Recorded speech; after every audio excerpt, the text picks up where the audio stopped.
बिस्मिल्लाहिर्रहमानिर्रहीम। अस्सलाम वालेकुम नाज़रीन, उम्मीद है आप तमाम खैरियत से होंगे। आप देख रहे हैं क्रिमिनल लीगल इन्फो और मैं हूँ रियाज, कैडेट लाइन्स टिक्टर। आज अपने चैनल के ज़रिए जिस कानून की मैं आपसे तारुफ़ करने वाला हूँ वो इंतहाई अहम है।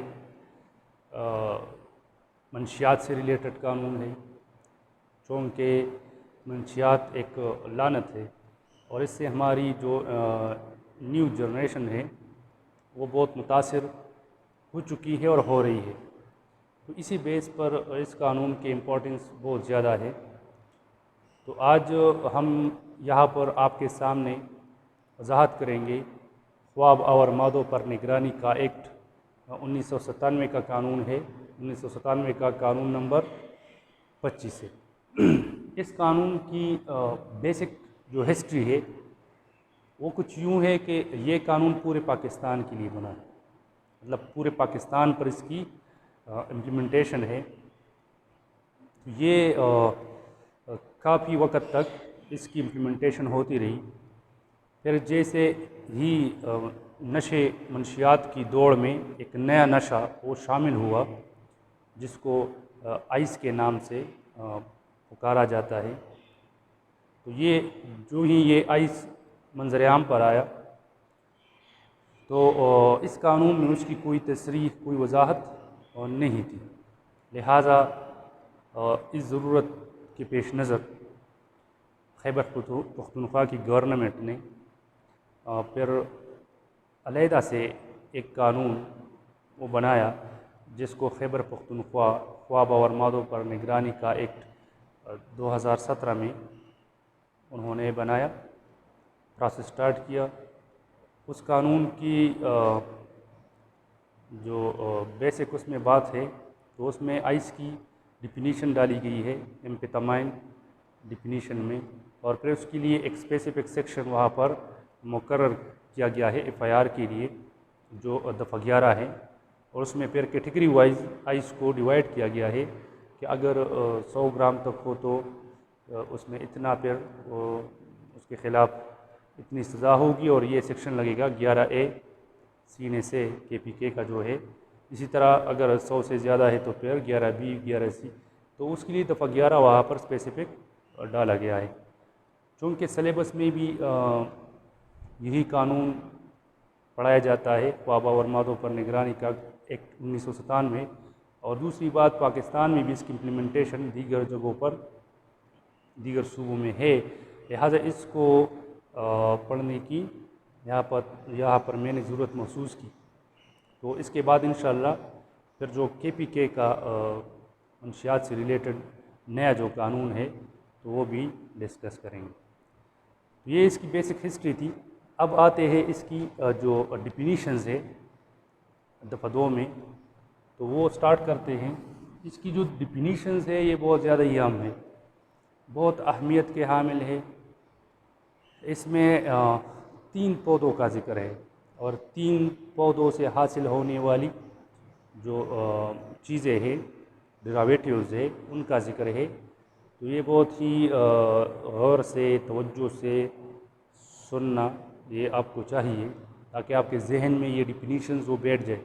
ज़्यादातर हमारे जो स्टूडेंट्स होते हैं उनको ये तारीफ़ात समझ नहीं आती। लिहाजा मेरी कोशिश होगी कि आपको आसान तरीके से मैं ये तारीफ़ात समझा सकूँ। अच्छा, तो स्टार्ट करते हैं। पहले नंबर पर है नशे। नशे से क्या मुराद है, कौन सा शख्स मुराद?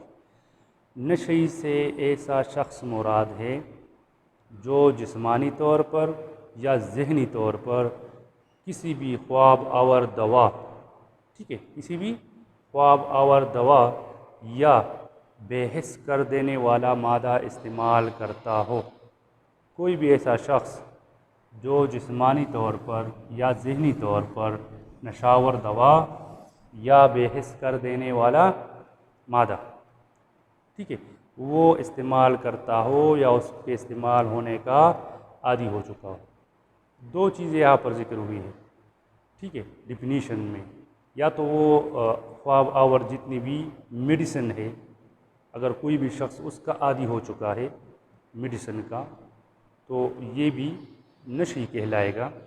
और अगर वो बेहिस कर देने वाले मादे इस्तेमाल करता है, बेहिस करने वाले मादों से जुमला जितनी भी मंशियात है, चरस, अफीम, हीरोइन, कोकीन, ठीक है, या इस तरह जिस तरह भी ये जो नया नशा है आइस, तो ये तमाम बेहिस कर देने वाले मादों की तारीफ में आएंगे, जो फिर आगे इंशाअल्लाह इसकी मज़ीद वजाहत इंशाअल्लाह मैं करूँगा।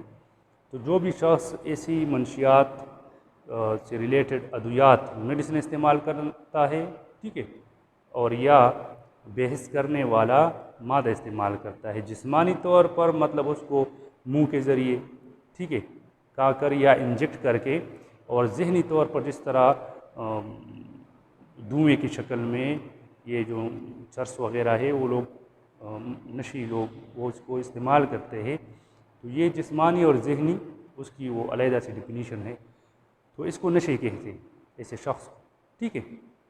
इसके बाद है असासे, एसोसिएट, ये असिस्ट, सॉरी, असासे किसे कहते हैं? जायदाद है। अभी जायदाद कौन सी जायदाद वो असासों की तारीफ में आएगी? तो वो जायदाद जो मुल्ज़िम की ज़ाती मलकियत हो, यानी उसके नाम पर हो, ठीक है। अगर मंशियात से रिलेटेड जो कारोबार कोई शख्स अगर करता है और उससे उसको रकम मिलती है, उस पर जो उसने जायदाद ली है, अगर वो मुल्ज़िम के उसके नाम पर हो, पहली बात, मुल्ज़िम की मलकियती जायदाद हो, या उसके बीवी बच्चों या रिश्तेदारों के नाम पर हो, ठीक है, वह डायरेक्टली उसका उसके साथ कोई ताल्लुक़ हो या ना हो, लेकिन उनके नाम पर उन्होंने जायदादें ख़रीदी हुई है, तो या रिश्तेदारों के नाम पर या दोस्तों के नाम पर, साथियों के नाम पर उसने जायदादी ख़रीदी है, वह पाकिस्तान के अंदर हो या पाकिस्तान से बाहर हो। पाकिस्तान से बाहर हो तो भी वो असासों की तारीफ में आएंगे, पाकिस्तान के अंदर हो तो भी। तो यहाँ पर असासों की डिफिनीशन कुछ यूँ है कि जो मुल्ज़िम शख्स है, अगर उसकी ज़ाती जायदाद हो मलकियती, उसने अपने बच्चों, बीवी या रिश्तेदारों या दोस्तों के नाम पर ली हुई है, और वो जायदाद हुआ पाकिस्तान के अंदर है या पाकिस्तान से बाहर है, तो वो असासे कहलाएंगे, असिस्ट कहलाएंगे, ठीक है। तो ये असासों की तारीफ है। इसके बाद एसोसिएट,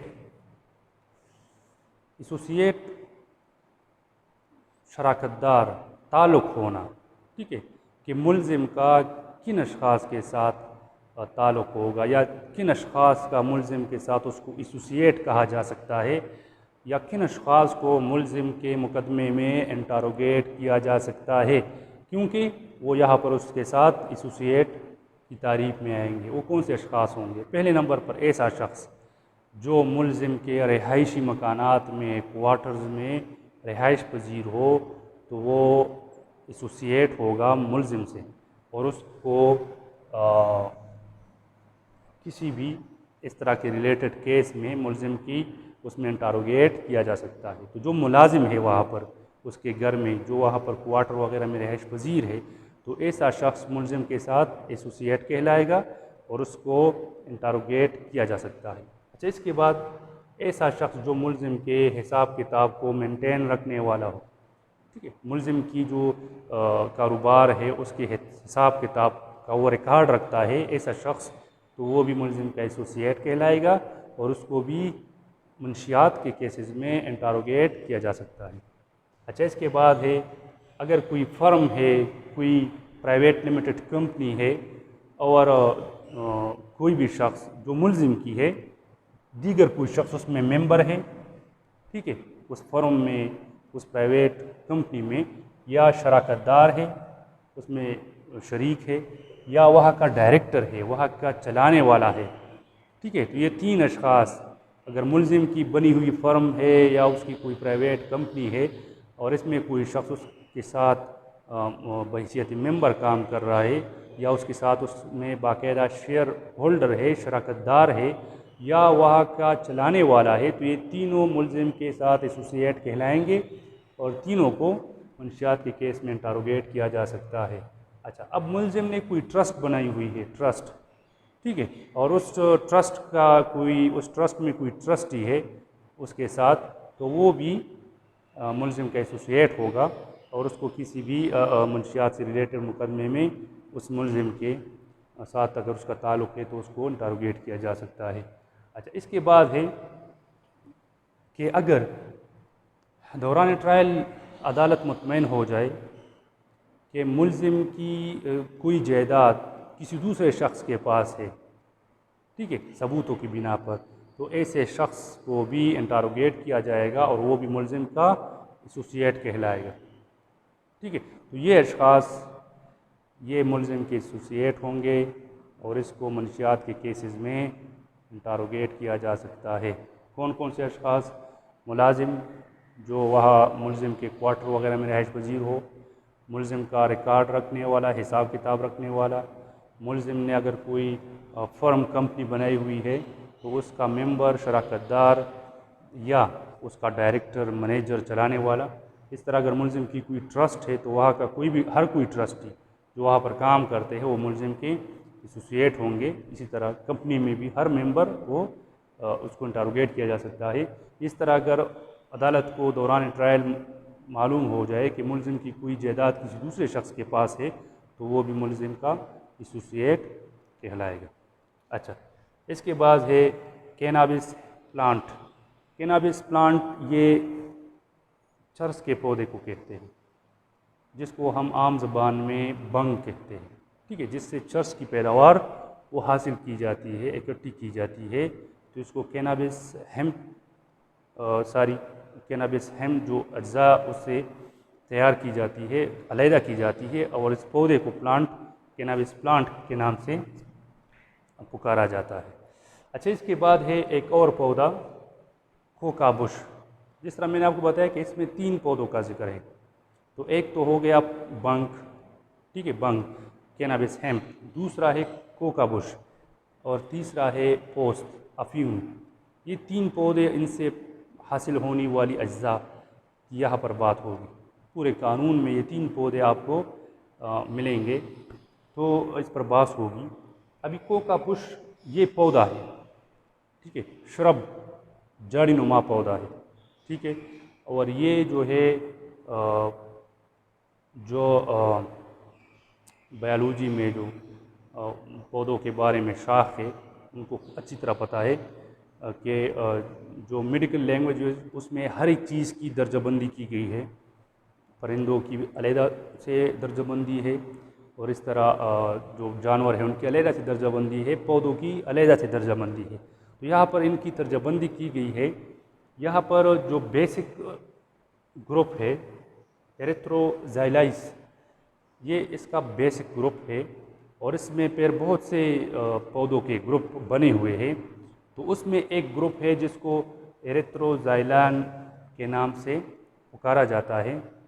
इसी एरिथ्रोजाइलान में तकरीबन 230 से ज़्यादा पौधों को वहाँ पर रखा गया है, ठीक है, और इसमें एक पौधे का नाम है कोका या कोका बुश, ठीक है।